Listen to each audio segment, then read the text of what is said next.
ये सभी महानुभाव मंच के पास में ही रहेंगे, इनको मैं बीच बीच में बुलाता रहूंगा। महाराज जी, कल एक प्रश्न अधूरा रह गया था, क्या भूत प्रेत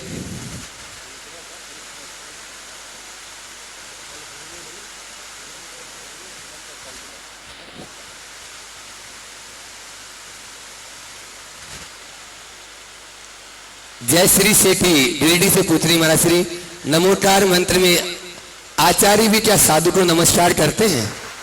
देखिए, जैन धर्म की एक विशेषता है, जैन धर्म व्यक्ति की नहीं गुणों की पूजा पर बल देता है। अरहंत सिद्ध आचार्य उपाध्याय और साधु ये पंच परमेष्टि है। ये पांच व्यक्ति नहीं, सिद्ध और साधना संपन्न साधक आत्माएं हैं। ये सब के सब गुण संपन्न आत्माएं। और आचार्य परमेष्टि यद्यपि आचार्य है, लेकिन उनके लिए भी उपाध्याय और साधु उतने ही प्रणम्य है जितने हम आपके लिए। इसलिए जब आचार्य नमोकार जपते हैं तो अरहंत सिद्ध आचार्य उपाध्याय साधु पांचों परमेष्ठि को जपते हैं। एक बात और इस प्रसंग में मैं कहना चाहता हूं कि आचार्यत्व कोई उपाधि नहीं, एक दायित्व है। उपाधि नहीं समझना, दायित्व है संघ के संचालन का। जैसा एक परिवार का मुखिया होता है, वैसे संघ का एक नायक होता है। दीक्षा शिक्षा देना उन्हीं आचार्य का अधिकार होता है। तो एक व्यवस्था है, पर यह भी तय है कि आचार्य जब तक अपने आचार्य के कार्यों में लगे रहेंगे तब तक उनका भी कल्याण नहीं होगा। एक आचार्य को भी अपने कल्याण के लिए अंत में आचार्य पद छोड़कर साधु बनना पड़ता है, तब कल्याण होता है। इसलिए ध्यान रखना, मूल मार्ग रत्नत्रय है, ये बाहर का भेष और उपाधि नहीं। हमारे लिए प्रणम में पांचों परमेष्ठि है और आचार्य भी पांचों परमेष्ठि की आराधना करते हैं। नेक्स्ट। नमोस्तु महाराज जी। महाराज जी, मेरा प्रश्न है कि आजकल हमारे समाज के अंदर काफ़ी कुछ महिलाएं जो हैं मंदिर में दर्शन करने के लिए या फिर तीर्थों पे जाने के लिए अपने अशुद्धि के समय को टालने के लिए दवाइयों का सेवन करते हैं। क्या वो कितना उचित है? धार्मिक कार्यों के निमित्त से प्राकृतिक व्यवस्था के विरुद्ध जाना बहुत अनुकरणीय नहीं है, क्योंकि बार बार ऐसी औषधियों का उपयोग करने से अनेक प्रकार की बीमारियों की भी संभावनाएं बढ़ जाती है। इसलिए इन्हें टालना चाहिए। और कई बार वो दवाइयाँ काम नहीं करती तो बड़ी अशुद्धियाँ हो जाती। अब कुछ लोगों के साथ ऐसी स्थिति होती, बड़े बड़े धार्मिक आयोजन होते हैं, यदा कदाई होते हैं, दुर्लभता से होते हैं, तो उस समय उन महिलाओं के मन में बड़ी हीनता की भावना आ जाती है कि मैं क्या करूं, मैं इससे वंचित हो गई। अब ऐसी घड़ी में क्या कहूं, मैं भी कुछ नहीं बोल सकता, क्योंकि भावना इतनी प्रबल होती है कि उस समय कुछ कह पाना मुश्किल सा लगता है। लेकिन फिर भी ये सब प्रशंसनीय या अनुकरणीय क्रिया नहीं लगती। नेक्स्ट।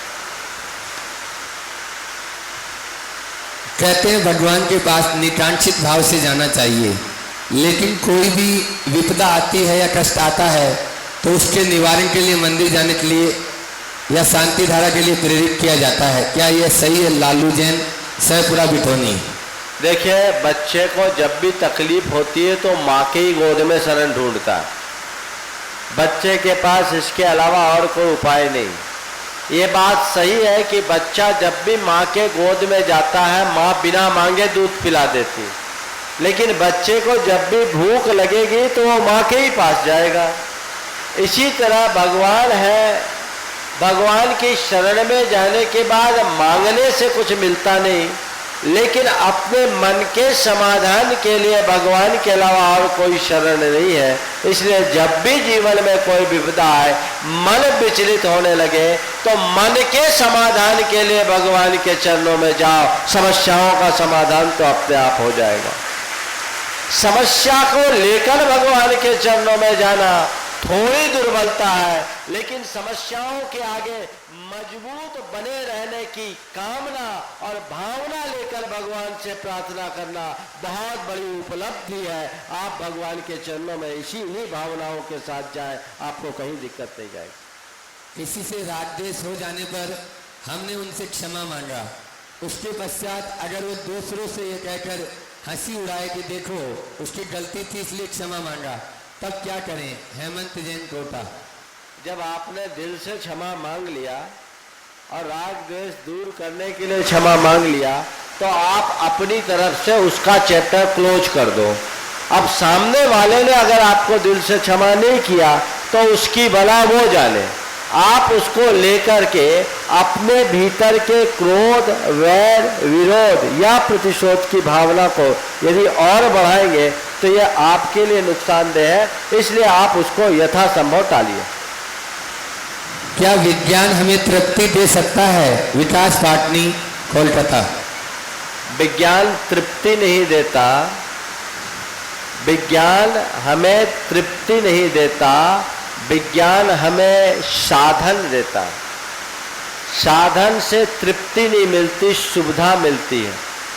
तृप्ति साधन से नहीं, साधना से मिलती। समझ गए?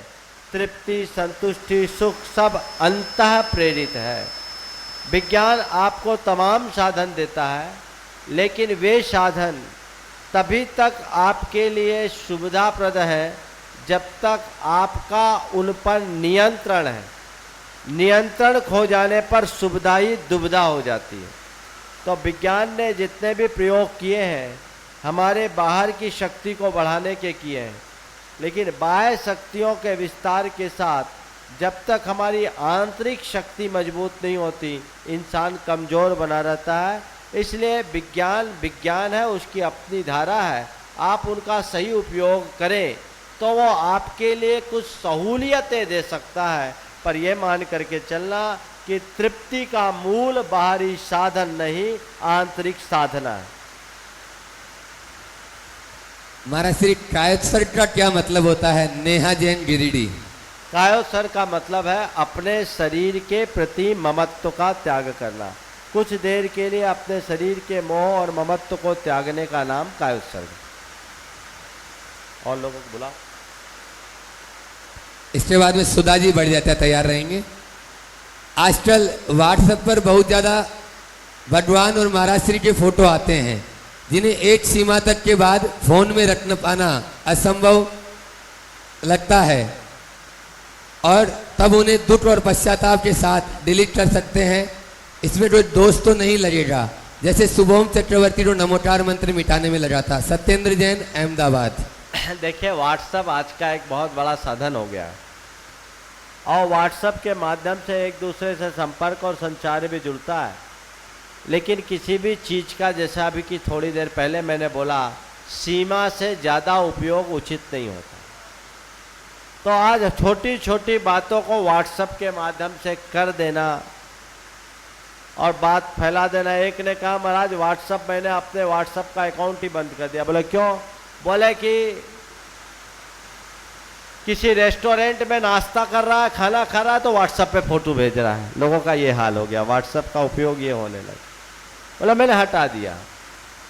तो कोई भी चीज़ है, शुभम चक्रवर्ती को नमोकार मंत्र मिटाने से जो पाप का भागी बनना पड़ा, वो इसलिए कि उसने अनादर पूर्वक नमोकार मंत्र मिटाया था। आपको एक सुझाव देता हूँ, आप व्हाट्सएप से या अपने किसी भी साधन से किसी भी धार्मिक प्रतीक को डिलीट करें तो प्रतीक की फाइल खोलकर डिलीट न करें, उसके डाटा को डायरेक्ट डिलीट कर दें, तो आपको आपकी विनय भावना भी बनी रहेगी और आपका काम भी चल जाएगा। समझ गए मेरी बात? समझे ना? उसके डाटा को आपने देख लिया, उसके बाद उसको छोड़ दिया और फाइल में से आप उसको हटा दीजिए। अब सामने सामने तस्वीर आप देख रहे कि इसको हटाना है, वो अभिनय का द्योतक हो सकता है। तो थोड़ी सी समझदारी का प्रयोग करें और विनय भाव से करें। चले, सुधा जी बढ़जाता का प्रश्न उनके सुपुत्र रासू जी बढ़जाता जसपुर पूछ रहे हैं। नमोस्तु महाराज जी। पुनर्विवाह में दोष बताए गए हैं और उसका धर्म में भी कोई विशेष रुचि नहीं है, आवाज तो उस महिला आवाज को नहीं आ रही, पास से आगे बात करो। हाँ, क्या बोल रहे हो? जोर से बोलो। पुनर्विवाह में दोष बताया गया है और उस महिला का धर्म में भी कोई विशेष रुचि नहीं है, तो उस महिला को अपने आत्म कल्याण के लिए क्या करना चाहिए? देखिए, स्त्री के पुनर्विवाह को जैन परंपरा और भारतीय मूल परंपरा के अनुरूप निषिद्ध बनाया गया और किसी स्त्री के साथ यदि उसके पति का असमय में वियोग होता है तो उसके लिए धर्म का मार्ग ही विशेषतया उपादेय है और उसे उसी मार्ग पर चलना चाहिए। प्रश्नकार के प्रश्न का आशय ये है कि यदि उसकी धर्म में रुचि नहीं है तो उसे क्या करना चाहिए। तो देखो, धर्म में रुचि नहीं है, अनाचार में प्रवृत्त हो, ये तो और ज़्यादा गड़बड़ है। इसलिए धर्म के प्रति रुचि को जगाने की कोशिश करनी चाहिए, संयम की साधना करना चाहिए। पुनर्विवाह का निषेध है, लेकिन शील व्रत का पालन न करना और भी अधिक दुखदायी है, इसलिए इन बातों को ध्यान में रखना चाहिए और किसी तीसरे रास्ते की बात मैं अपने मुख से कर नहीं सकता। इसके बाद में अजय कुमार जी जैन जयपुर जो तैयार रहेंगे। महाराज गर्भवती महिला आहार दान पूजा द्रव्य पूजा कब तक कर सकती है? रचना जैन बेंगलोर। आहार दान 5वें महीने तक दे सकती है, उसके बाद नहीं दे सकती। पूजन करने का निषेध नहीं है, आखिरी तक पूजा की जा सकती। करते हैं कि नहीं करते हैं? क्यों? पूजन करते हैं ना। पूजन का निषेध मुझे पढ़ने में नहीं आया, आहार दान का निषेध भले आया है। चलिए जल्दी आप पूछो, अपने मन से पूछो, बिना पूछो। नमस्ते महाराज। महाराज, अगर कोई समस्या का समाधान उसका विकल्प हो ही ना, तो क्या उसे उस नियति को स्वीकार करना चाहिए या उसके बाद भी उस पर परिश्रम किया जाना चाहिए? बहुत अच्छा, आपने पूछा है कि यदि कोई समस्या का समाधान ना हो तो उसे नीति मानकर स्वीकार लेना चाहिए या उसका कोई दूसरा सॉल्यूशन खोजना चाहिए। मैं एक सवाल आपसे पूछता हूँ, आप अपनी गाड़ी कहीं लेकर जा रहे हैं, दूसरा कोई रास्ता नहीं हो और सामने पहाड़ आ जाए तो आप क्या करते हैं? क्या करोगे? पहाड़ से गाड़ी भिड़ाओगे? क्या करोगे? रिवर्स में आओगे? रिवर्स में आना भी अच्छी बात नहीं, पहाड़ से गाड़ी टकराना भी अच्छी बात नहीं। क्या करना? डायवर्सन खोज लेना। समझ गए? तो जब कभी भी हमारे सामने कोई जटिल समस्या हो, अंतिम क्षण तक उसके समाधान की राह तलाशे और यदि समाधान हमें सीधे रास्ते से नहीं मिलता तो घूम करके करें। हमारा लक्ष्य पहाड़ को पार करने का है, पहाड़ से हार मानने का नहीं। चलिए इसके बाद में चंद्रकला जी पाटनी तैयार रहे। आज समय सीटर जी के पहाड़ पर गए थे, काफी थकान हुई है, हल्का बुखार सा लग रहा है, लेकिन शंका समाधान का ये कार्यक्रम छोड़ नहीं पाया, इसलिए यहाँ पर चला आया। महाराज श्री अलग अलग स्थान से मोक्ष गए, यदि ये सभी तीर्थंकर एक ही स्थान से मोक्ष चले जाते तो इतना चक्कर न लगाना पड़ता। बहुत बढ़िया। ऐसा तो नहीं है कि कहीं इनमें आपस में बनती नहीं हो। वाह, मैं आपको बताऊं, ये भगवानों ने बहुत बड़ी कृपा की कि अलग अलग स्थानों से मोक्ष गए, नहीं तो आपको बुखार कैसे आता? ये उनको पता था कि पंचम काल के इंसान बड़े प्रमादी होंगे, समझ गए, और हम एक ही जगह से जाएंगे तो एक ही जगह से चले जाएंगे, फिर इनको बंदना में मजा नहीं आएगा। इसलिए घूम घूम करके जाओ ताकि ये 5, 7, 10 घंटा तक अपने धर्म ध्यान कर सके और कर्म काट सके। आप अगर ये प्रश्न कर रहे हैं कि एक ही जगह से क्यों नहीं गए, तो बाद में आप ये भी पूछ सकते थे कि ऊपर पहाड़ पर काहे गए, नीचे से काहे नहीं चले गए। और हम एक बात बताएं, अच्छा हुआ कि भगवान ऊपर से गए, महावीर भगवान नीचे से गए तो उसमें 10% जाते, यहाँ 100 आते हैं। पावापुर में कितने लोग जाते हैं, सम्मेद शिखर में कितने आते हैं? तो अच्छा हुआ पहाड़ पर गए, उनने हमारी बड़ी कृपा की कि एक जगह से नहीं गए, सब जगह गए, ताकि हमारी वंदना के निमित्त एक विशिष्ट आराधना होती है और सिद्धालय में जाने का अभ्यास बन जाता है। नमोस्तु महाराज श्री। हमने दुर्लभ मनुष्य जन्म के साथ दुर्लभता से श्रावक कुल को प्राप्त किया है, तो इस दुर्लभता को कैसे सार्थक बनाएं? वाह, देखिए, दुर्लभ को सार्थक बनाने का एक ही उपाय है, उसका हम सही प्रयोग करें। दो शब्द है, योग और प्रयोग। योग का मतलब है किसी वस्तु का, किसी औषध का लाभ मिलना, ठीक। पर लाभ मिलने पर, योग मिलने पर आप उसका प्रयोग करें, ये जरूरी नहीं। आपको योग